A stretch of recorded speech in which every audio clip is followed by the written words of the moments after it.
Hi everyone, it's Dr. Crad. Today I want to share an interesting case with you. This is a young lady in her 30s with these unusual appearing pupils. This is due to bilateral colobomas. A coloboma is an area of missing tissue. The eye tissue in these areas never developed since conception.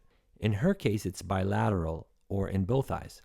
The missing tissue that never fully developed includes her iris, her zonules, and even her retina. Here are photos of her retina. The white parts are missing the retina. Here's a clip showing her eyes fully dilated. When the pupils are dilated, the coloboma becomes less noticeable. As you can see, she has a dense cataract in only one eye. The other eye has a clear and healthy lens. How would you approach this case? Keep in mind, she's in her late 30s and has a unilateral cataract. She also has amblyopia in the cataract eye. I'll share with you what we did and why.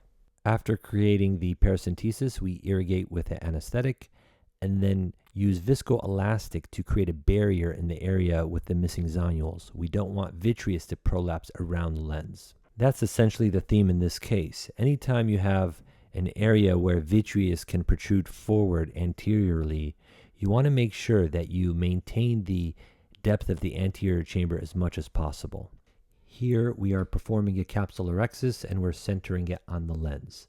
You don't want to make the capsulorhexis too large because you need to maintain a shelf of anterior lens capsule, so if you put a CTR, it is secured and will not migrate anteriorly. There are multiple ways to approach this case. Would you remove her cataract and perform a pupilloplasty to fix her pupil shape? Her pupil can be rounded out by placing a couple sutures, but if you fix one, you really ought to fix the other one for cosmetic symmetry. And she's not complaining about her other eye. So this was my thought process. First, the cataract. This patient has a dense cataract with corneal astigmatism as well as amblyopia. Here I am refilling the area of missing zonules with viscoelastic. Other than being mindful of this area, the cataract removal should be routine, but which lens implant should we place? The patient explained that she would not mind at all wearing reading glasses, but that she wanted the best possible far vision. Therefore, in my plan, I didn't want to sacrifice any quality of far vision in exchange for range of vision. My goal was to give her the best possible far vision. Based on her measurements, the options were the light adjustable lens, the IC-8 Apthera, a Toric lens, or a basic monofocal lens. Due to her amblyopia, I didn't recommend the LAL strongly. Not that she couldn't get it, she could. However, if one is unable to discern the difference between, let's say, 20/20 and 20/30 due to amblyopia, then there's less value in it for her. Does that make sense? The IC-8 Apthera would be an excellent option, not just because of improved range of vision, but because it would mask astigmatism and it might help with light sensitivity as well. However, when this surgery was performed, the IC-8 wasn't available. The third option was a simple Toric lens. For the most part, in my opinion, it's always a good idea to reduce astigmatism when you can, so long as the astigmatism is regular. So this was what I was recommending for her given what was available at the time. Finally, a basic monofocal lens with no astigmatism reduction was an option.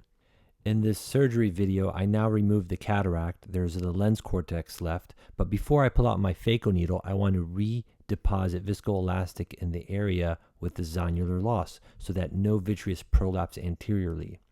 I'm also going to remove the cortex on the area away from where the zonular loss is.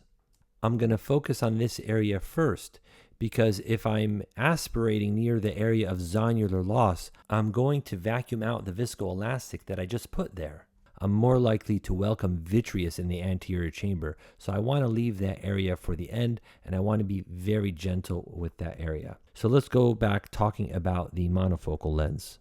The nicest thing about this lens is that it's completely covered by insurance. It's clear unlike her cataract, and so should still improve her vision. The dependence on glasses is highest with this type of lens. Ultimately, the patient chose a basic monofocal lens. Here I'm removing the last bit of cortex in the area of zonular absence. I do want to put a CTR, but you should put a CTR as late as possible and as early as necessary. And I'm removing it very gently, and so far the patient is doing great. I do have viscoelastic around the equator of the capsular bag. I'm about to place the capsular tension ring, but before that, I'm just going to polish a little bit. Before I remove the IA tip, I want to reposit viscoelastic in the area of the absent zonules, and I'm also going to fill the capsular bag with cohesive viscoelastic. It's very important to maintain the chamber to prevent vitreous prolapse. Next on to the coloboma. Although this patient is young with mostly healthy zonules, at least in the non-colobomatous parts of her eye, she has a long life ahead of her, and we don't know what the status of her zonules will be in 40 to 50 years. So we will plan to place a CTR or capsule tension ring to provide some support to the weak zonule area within the coloboma. As for the suture pupilloplasty to repair her irregular pupil, there are a few things to consider. Number one, she's young with light-colored eyes, and so the colobomas are extremely noticeable. Symmetry between the two eyes is extremely important. As we place the CTR, you want to make sure that you're pushing the CTR towards the area of zonular absence, because if you go the other way, you're going to further loosen the zonules that don't have the support on that side. But in regards to the pupilloplasty, if a repair on one is performed, a repair on the other side needs to be considered to keep a symmetrical appearance. Number two, a pupilloplasty should help with light sensitivity. Considering these things, we asked the patient about her cosmetic appearance and the presence of light sensitivity, and she denied issues with either. She was confident with her appearance and denied significant light sensitivity. Therefore, we decided to perform just the cataract surgery at this time and let her know that there is a treatment option available in the future if she experienced significant light sensitivity or if she desired a smaller, rounder pupil.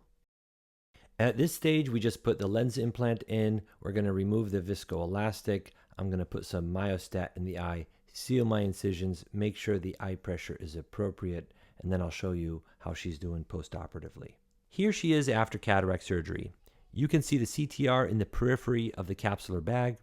She was right on target with her predicted refractive error. In hindsight, the Barrett formula was spot on. Even the anticipated astigmatism axis was precise. The basic monofocal was good, but a Toric Aspire lens would have been perfect for her.